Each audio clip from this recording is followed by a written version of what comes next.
وعباد الرحمن الذين يمشون على الأرض هونا وإذا خاطبهم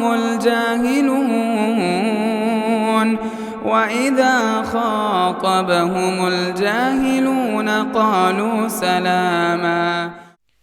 السلام علیکم ورحمۃ اللہ وبرکاتہ. الحمد للہ رب العالمین والصلاة والسلام على سید الانبیاء والمرسلین نبینا محمد وعلى آلہ وصحبہ اجمعین اما بعد. یقول اللہ سبحانہ وتعالی وَلَقَدْ خَلَقْنَاكُمْ ثُمَّ صَوَّرْنَاكُمْ ثُمَّ قُلْنَا لِلْمَلَائِكَةِ اسْجُدُوا لِآدَمَ فسجدوا إلا إبليس لم يكن من الساجدين قال ما منعك ألا تسجد إذ أمرتك قال أنا خير منه خلقتني من نار وخلقته من طين. اللہ تبارک و تعالیٰ کا ارشاد ہے کہ تحقیق کہ ہم نے تم سب کو پیدا کیا اور ہم نے تمہاری صورتیں اور شکلیں بنائی. پھر ہم نے فرشتوں سے کہا کہ آدم کو سجدہ کرو. سب نے سجدہ کیا سوائے ابلیس کے، اور وہ سجدہ کرنے والوں میں سے نہیں تھا. تو اللہ نے کہا کہ ابلیس تو نے سجدہ اس وقت کیوں نہیں کیا جب میں نے تجھے حکم دیا؟ تو اس نے کہا کہ میں آدم سے بہتر ہوں. تو نے مجھے آگ سے پیدا کیا اور آدم کو مٹی سے پیدا کیا. تو اللہ نے کہا کہ تو آسمان سے اتر جا اور زمین تیرا ٹھکانہ ہوگا. پھر شیطان نے اللہ سے مہلت مانگی اور کہا کہ اللہ تو مجھے قیامت تک مہلت دے. اللہ نے کہا کہ جا تو ان لوگوں میں سے ہے جنہیں مہلت دی گئی ہے. پھر شیطان نے وعدہ کرتے ہوئے کہا کہ میں ان کے سامنے سے آؤں گا، میں ان کے پیچھے سے آؤں گا، میں ان کے دائیں اور بائیں سے آؤں گا.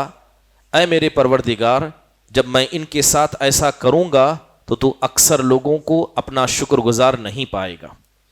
محترم حاضرین، ان آیات کریمہ میں اللہ سبحانہ و تعالیٰ نے حضرت آدم علیہ الصلاۃ والسلام اور ابلیس کا قصہ تذکرہ کیا ہے. بنیادی طور پر آیتوں سے کچھ اہم باتیں ہمیں سمجھ میں آتی ہیں.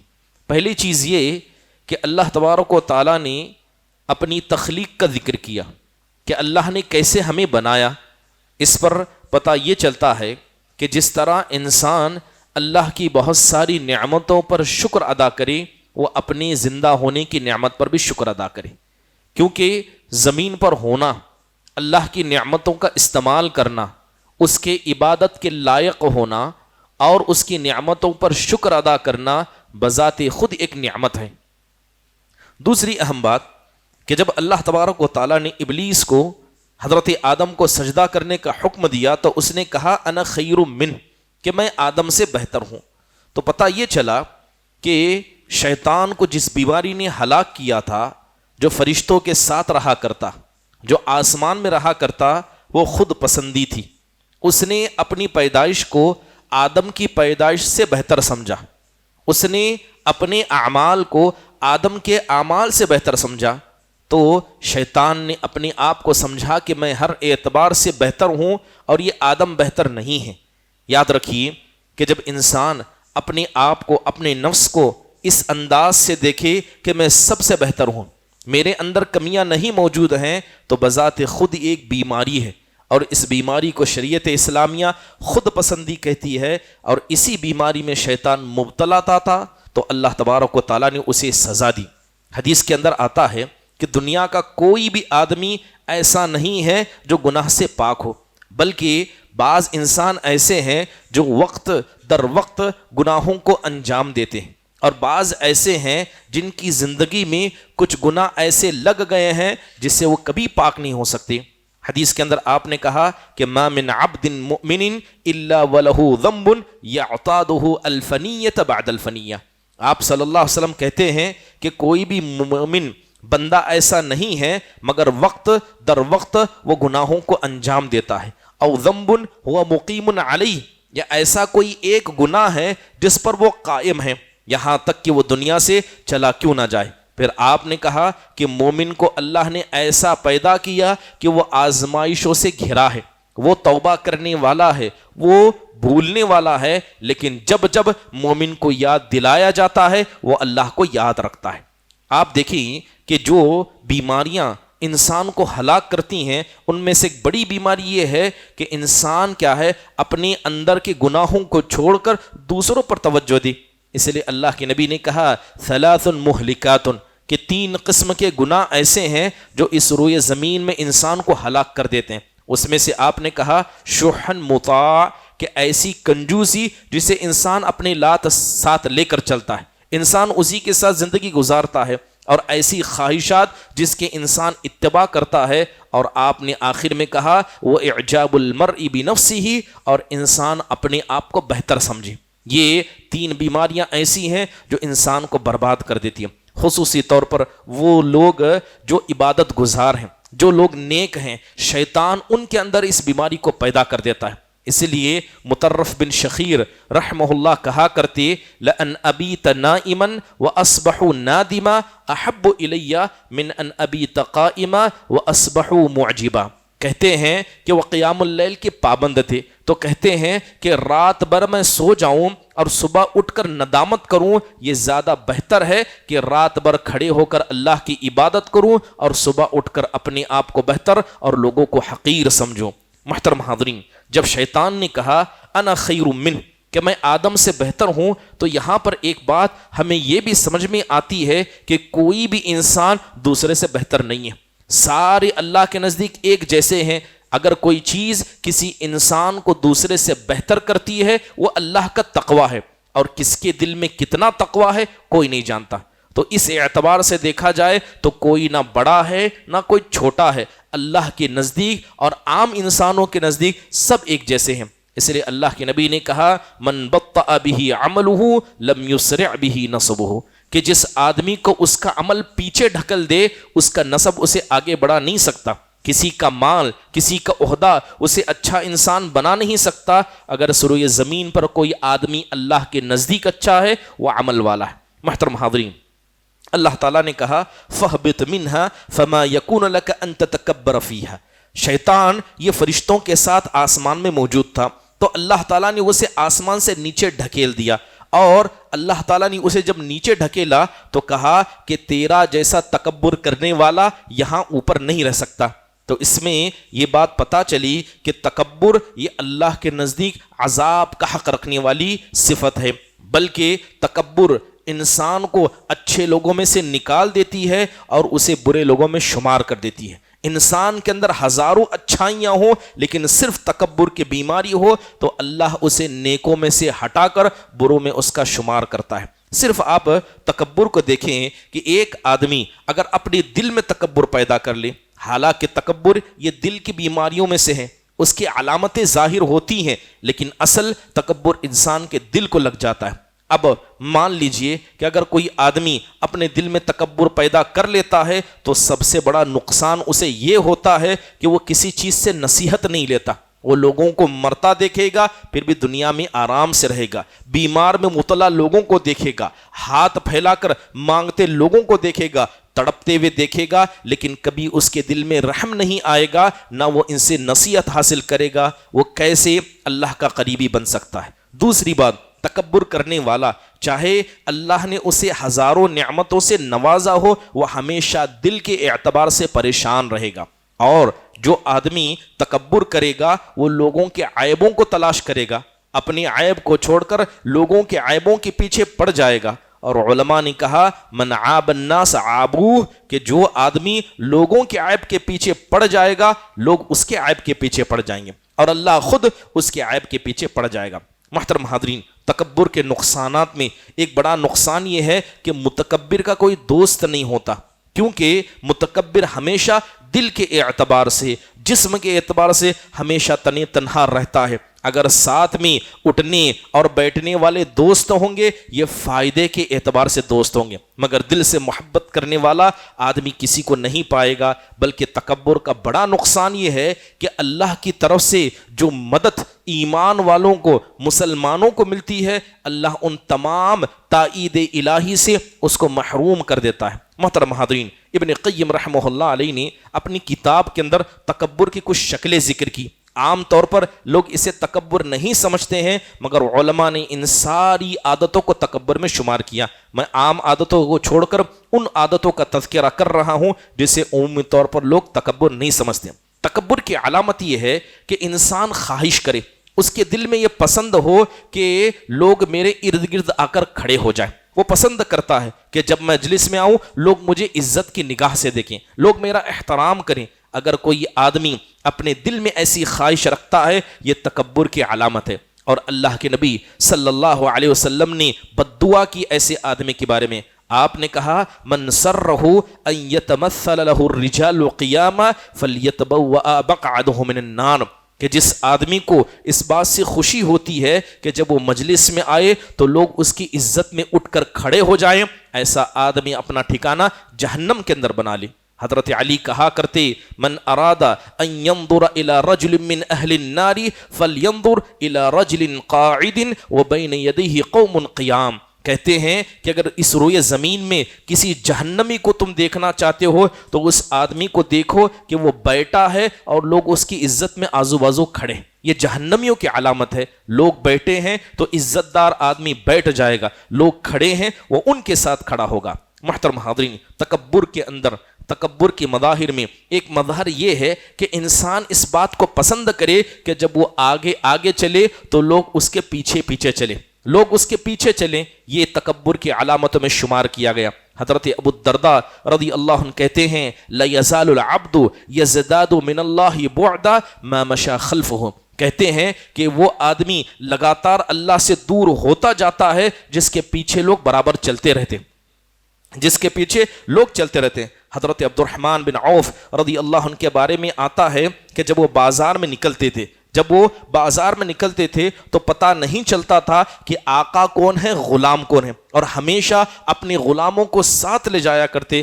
جب ان سے پوچھا جاتا کہ ایسا کیوں ہے تو کہتے کہ وہ انسان ہی انسان کیا جو اپنے آقا ہونے میں اور لوگوں کو غلام ہونے میں تمیز پیدا کرے۔ تو صحابہ کے اندر یہ خصلت مبارکہ موجود تھی۔ حسن بصری رحمہ اللہ علیہ وقت کے تابعیوں میں کبار علماء میں موجود تھے، لہذا ایک مرتبہ درس کے بعد چلے تو لوگ ان کے پیچھے چلنے لگے تو فوراً منع کیا اور کہنے لگے کہ ما یبقى هذا من قلب العبد، کہ جس آدمی کو دیکھ کر لوگ اس سے اس قدر محبت کریں کہ اس کے پیچھے چلنے لگے، وہ آدمی تکبر کی بیماری میں مبتلا ہو جاتا ہے۔ تو فوراً منع کیا کہ میرے پیچھے نہ چلا جائے۔ محترم حاضرین، اللہ معاف کرے، آج بہت سارے علماء کے ساتھ اس طرح کا معاملہ کیا جاتا ہے۔ علماء کے ساتھ سیلفی لینا یا ان کے سٹیٹس لگا کر فخر کا مظاہرہ کرنا، علماء کی ارد گرد اکٹھا ہونا یا ان کے پیچھے چلنا، یا بنیادی طور پر جسے سیلیبریٹی کلچر کہا جاتا ہے اس طرح کا معاملہ علماء کے ساتھ کرنا، کہیں نہ کہیں یہ علماء کے ساتھ بے ادبی ہے، اور علماء کے دلوں کے اندر کیا ہے، حسد کو اور تکبر کو داخل کرنا۔ اور ایک طریقہ جو اللہ کے نبی علیہ الصلاۃ والسلام کی صحابہ سے اور تبع تابعین سے نقل کرتے ہوئے ابن قیم رحمہ اللہ نے تکبر کا بتایا، وہ یہ ہے کہ انسان اپنے ہاتھ سے اپنے گھر میں کام نہ کرے۔ اگر کوئی آدمی اپنے گھر میں اپنے ہاتھ سے کوئی کام نہیں کرتا ہے، علماء نے اس کو بھی تکبر میں شامل کیا ہے۔ اللہ کے نبی صلی اللہ علیہ وسلم کی عادت مبارکہ کیا تھی؟ آپ کہتے کان النبی صلی اللہ علیہ وسلم فی محنت اہلیہ، اللہ کے نبی اپنے گھر کے اندر اپنی عورتوں کی خدمت کیا کرتے، اپنے کام آپ خود سے کرتے۔ جیسے عطا ہے کہ آپ کے جوتے پھٹ جاتے، آپ سی لیا کرتے، آپ کے کپڑے خراب ہوتے، آپ خود کر لیتے۔ حضرت عمر بن عبد العزیز رحمہ اللہ کے بارے میں آتا ہے کہ وقت کے امیر ہیں، بنی امیہ کے امیر ہیں، مسلمانوں کے خلیفہ ہیں، انہوں نے ایک آدمی کو اپنے گھر میں مہمان بنایا، اور حال یہ تھا کہ ہلکا سا چراغ جل رہا تھا اور حضرت عمر بن عبد العزیز رحمہ اللہ علیہ کچھ پیغام لکھ رہے تھے۔ تو مہمان آتے ہیں، بیٹھتے ہیں تو دیکھ رہے ہیں کہ تیل کم ہونے کی وجہ سے وہ چراغ بجھ رہا ہے۔ تو مہمان نے کہا کیا میں تیل لا کر ڈال دوں، میں خدمت کر دوں؟ تو فوراً عمر بن عبد العزیز نے کہا کہ کوئی عزت دار آدمی اس بات کو پسند نہیں کرے گا کہ کسی کو اپنے گھر میں مہمان بنائے اور اسی سے کام کروائے، ایسا ہو نہیں سکتا۔ تو کہا آپ کہیں تو غلام کو بلا دوں؟ تو عمر بن عبد العزیز کہتے ہیں کہ میرا غلام عشاء کے بعد سو جاتا ہے اور میں نے اسے اس بات کا حکم دیا۔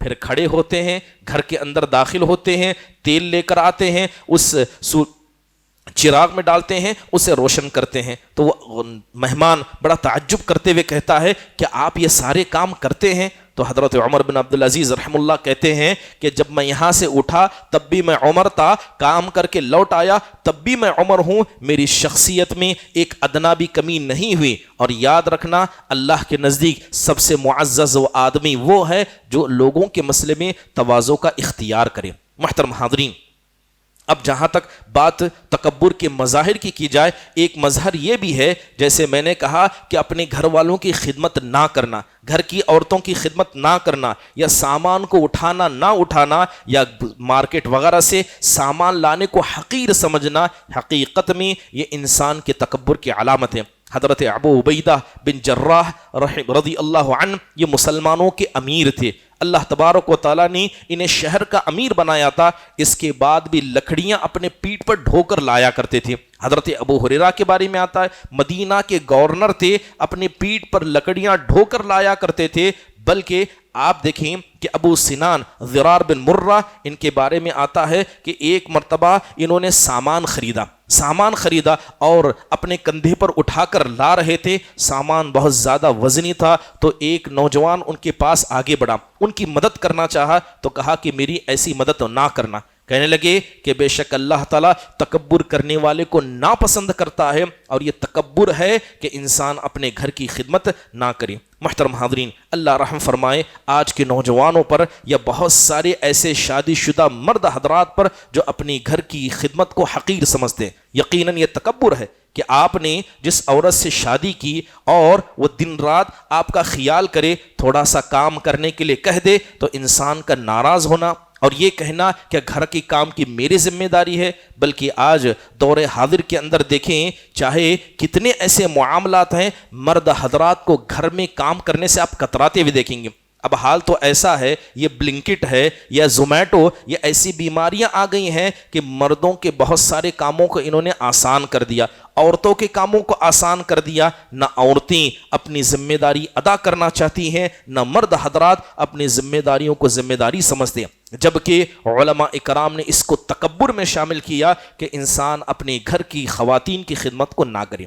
اس کے علاوہ تکبر کی علامت میں ایک علامت یہ ہے کہ انسان کو جب دعوت دی جائے تو دیکھے کہ وہ مالدار کون ہے، غریب کون ہے، لہذا مالداروں کی دعوت کو قبول کرے، اور اگر کوئی آدمی غریب ہے، فقیر ہے، مسکین ہے، قوم کا ادنا آدمی ہے، اس کی دعوت کا انکار کرے۔ یہ بھی تکبر کی علامت ہے۔ اس کے علاوہ انسان کی چال بتاتی ہے، اس کے علاوہ انسان نصیحت کو قبول نہ کرے، اپنے کپڑے کو نیچے لٹکائے اور ذکر کرے کہ مجلس میں اس کا تذکرہ کیا جائے۔ یہ بہت ساری ایسی علامتیں ہیں جو تکبر کی ہیں، جس کا بڑا تفصیل سے ذکر علماء اکرام نے کیا۔ ایک اہم علامت یہ ہے کہ انسان ہمیشہ کوشش کرے، کس بات کی کوشش کرے کہ وہ اپنے عمل کو لوگوں کے سامنے بتائے اور اس آدمی کو حقیر سمجھے جو عمل نہیں کرتا ہے۔ اگر انسان 5 وقتہ نمازوں کا پابند ہے تو اپنے آپ کو بہتر سمجھے، لیکن جو آدمی 5 وقتہ عبادتوں کو ادا نہیں کرتا ہے اس کو حقیر سمجھے،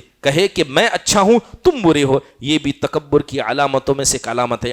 حدیث کے اندر ہم نے اس آدمی کا قصہ سنا جو بنی اسرائیل کے زمانے کا تھا۔ اس کا ایک بھائی تھا، اللہ کا نافرمان تھا، بار بار نصیحت کرتا مگر وہ بھائی نہیں مانتا۔ آخرکار اس عبادت گزار بھائی کو بڑا غصہ آیا اور اس نے کہا واللہ لا یغفر اللہ لفلان، اس نے کہا کہ اللہ تجھے کبھی نہیں معاف کرے گا، قسم کھا کر کہا۔ اللہ تعالیٰ کو اس کا یہ لفظ اتنا ناپسند آیا کہ اللہ تعالیٰ نے جب دونوں کی روحوں کو قبض کیا، دونوں کو اپنے سامنے اکٹھا کیا، تو اللہ نے کہا کہ کون ہے جو میری رحمت کو اپنے پاس روک لیتا ہے؟ تو نے میری رحمت کو اس سے روکا، میں نے اسے حقدار بنا دیا اور تیری ساری نیکیوں کو میں نے برباد کر کے رکھ دیا۔ شیخ سعدی رحمہ اللہ کے بارے میں آتا ہے کہ وہ رات میں اٹھے تھے اور طلبۃ العلم کا ایک بڑا مجموعہ مسجد کے اندر موجود تھا۔ چند طلبہ کھڑے ہوتے ہیں اور قیام اللیل کرتے ہیں۔ جیسے ہی قیام اللیل ختم ہو جاتی ہے، وہ طلبہ شیخ سعدی رحمہ اللہ کے پاس آتے ہیں اور کہتے ہیں کہ آپ ان دیگر طلبہ کو نہیں دیکھتے جو سب سوئے ہوئے، جبکہ ان کو عبادت کرنی چاہیے تھی، ان کو اللہ کی عبادت کرنی چاہیے تھی۔ تو شیخ سعدی رحمۃ اللہ کہتے ہیں کہ کتنا بہتر ہوتا تم بھی سو جاتے، کہتے ہیں کتنا بہتر ہوتا تم بھی سو جاتے، عبادت کر کے جو تم نے گناہ کیا دل میں اپنے آپ کو بڑا سمجھا، یہ اس عبادت سے کہیں زیادہ خطرناک گناہ ہے۔ محترم حاضرین، حسن بصری رحمہ اللہ کے بارے میں آتا ہے، وہ کہا کرتے تھے لا یزار الرجل بخیر ما لم یرى نفسه خیرا من غیرہ، کہتے ہیں کہ انسان اس وقت تک لگاتار بھلائی میں ہوتا ہے جب تک کہ وہ اپنے آپ سے بہتر لوگوں کو سمجھتا ہے۔ فضیل بن عیاض رحمہ اللہ کے بارے میں آتا ہے، کہتے ہیں رب معصیت اورثت ذلا وانکسارا خیر من طاعت اورثت عزا واستکبارا، کہتے ہیں کہ بعض گناہ یہ زیادہ بہتر ہیں کہ انسان ان گناہ کو کرے اور دل میں ندامت کر کے اللہ سے معافی مانگے، اس ثواب سے بہتر ہے جس ثواب کو انسان کر کے لوگوں پر تکبر کرے، یہ اس سے زیادہ بہتر ہے۔ محترم حاضرین، اس کے بعد آیت سے ایک اہم نقطہ جو ثابت ہوتا ہے، اللہ نے کہا قال ما منعک الا تسجد اذ امرتک، اللہ نے کہا اے ابلیس جب میں نے تجھے سجدہ کرنے کا حکم دیا تھا تو نے تب کیوں نہیں کیا؟ اب یہاں پر دو باتیں سمجھنے کی ہیں، جب اللہ کا حکم آیا تو ابلیس نے بات نہیں مانی، اور دوسری بات یہ ہے کہ جب اللہ نے حکم دیا تب ابلیس فوراً نہیں مانا۔ تو اللہ تعالیٰ کی بات کو نہ ماننا جس طرح یہ نافرمانی ہے، یہ بھی نافرمانی ہے کہ انسان فوراً اللہ کی بات کو نہ مانے، سوچے سمجھے سمجھنے کے بعد اختیار کرے۔ لہذا اللہ نے ابلیس کو فوراً اپنی نظروں سے دور کیا جب اس نے بات نہیں مانی۔ بہت سارے لوگوں کو دیکھا جاتا ہے جب قرآن کی آیتیں حدیثیں ان کے سامنے بیان کی جاتی ہیں، وہ کہتے ہیں جب موقع آئے گا تو عمل کریں گے، ابھی ہم عمل نہیں کریں گے۔ یہ شیطانی صفت ہے کہ قرآن کی بات کوئی سنے، حدیث کی کوئی بات سنے اور اپنے آپ کو ڈھیل دے اور کہے کہ جب میرا مزاج چاہے گا تب میں اس بات کو مانوں گا۔ حقیقت میں اللہ تعالیٰ نے اسی بیماری کی وجہ سے شیطان کو اپنے پاس سے رسوا کیا تھا۔ علماء اکرام نے شیطان کی 3 بڑی غلطیوں کو ذکر کیا، صرف ایک نہیں بلکہ 3 بڑی غلطیاں قرآن میں اللہ نے شیطان کی بتائی جس کی وجہ سے اسے نیچے اتارا گیا۔ سب سے بڑی غلطی یہ تھی کہ اس نے اللہ کی بات نہیں مانی۔ دوسری غلطی یہ ہے کہ جب سارے فرشتوں نے عبادت کی، سارے فرشتوں نے اللہ کو مانا اور اللہ تبارک و تعالیٰ کے اس حکم میں مانا جس میں اللہ نے اس آدم کو سجدہ کرنے کا حکم دیا، مگر یہ جماعت سے کٹ گیا، جماعت سے ہٹ گیا۔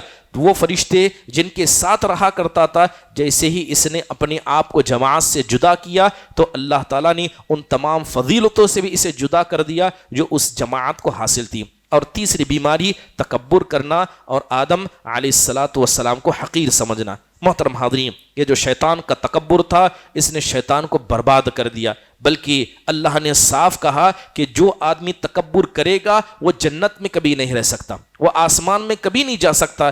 اس لیے حدیث کے اندر آپ نے کہا لا يدخل الجنت من كان في قلبه مثقال ذرة من کبر، کہ جس آدمی کے دل میں ادنا بھی کبر ہوگا وہ کبھی جنت کے اندر داخل نہیں ہو سکتا۔ اللہ تعالیٰ سے دعا ہے کہ اللہ تبارک و تعالیٰ ہم سب کو قرآن کریم کو پڑھ کر اس کے اندر جو قصے جو نصیحتیں ہمیں بیان کی ہیں ان نصیحتوں سے ہم سب کو عبرت لینے کی توفیق نصیب فرمائے۔ اللہ ہمارے دلوں سے تکبر کو اور اس کی جتنی شکلیں ہیں سب سے بچ کر اللہ تعالیٰ کا شکر گزار بندہ بننے کی توفیق نصیب فرمائے۔ آمین۔ اقول قولی هذا واستغفر الله لي ولكم ولسائر المسلمين من كل ذنب فاستغفروا انه هو الغفور الرحيم۔ جزاكم الله خير واحسن الله اليكم۔ السلام عليكم ورحمۃ اللہ وبرکاتہ۔ مسجد عباد الرحمن کے پلیٹ فارم سے ہونے والی دعوت و تبلیغ کے مشن کو آگے بڑھانے میں ہمارا بھرپور ساتھ دیں۔ علم و عمل سے ناطہ جوڑنے کے لیے اہل علم سے جڑیں۔ مسجد عباد الرحمن کے یوٹیوب چینل کو سبسکرائب کریں اور آگے شیئر کرنا ہرگز نہ بھولیں۔ فجزاکم اللہ خیر۔